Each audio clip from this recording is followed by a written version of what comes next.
परळी नगरपरिषद निवडणूक 2025 महिला आरक्षणामुळे तिरंगी लढत अधिक रंगतदार होणार.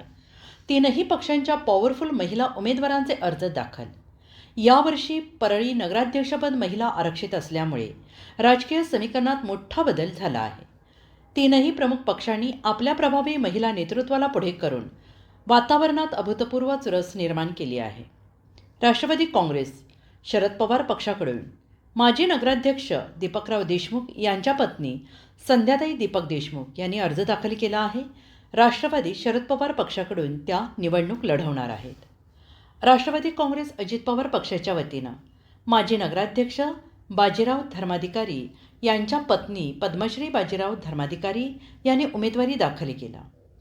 काँग्रेस पक्ष परळी काँग्रेसचे शहर अध्यक्ष हनीफ उर्फ बहादूरभाई यांच्या पत्नी मैमुना बेगम सय्यद हनीफ बहादूरभाई यांनी उमेदवारी अर्ज दाखल केला.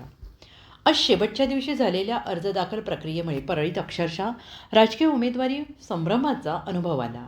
आता कोणाचे अर्ज कायम राहणार, कोण माघार घेणार याकडे सगळ्यांचे लक्ष लागून राहिले आहे.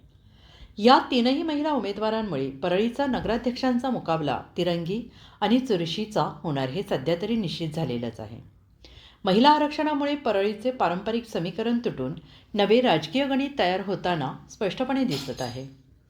महाराष्ट्रातील सर्वात चर्चेत असलेल्या नगरपरिषद निवडणुकांपैकी एक म्हणून परळी नगरपरिषद निवडणूक 2025 अधिकच गाजणार या शंका नाही. अतुल्य महाराष्ट्र न्यूजला सबस्क्राईब करा, पेजला फॉलो आणि बातमीला शेअर करा.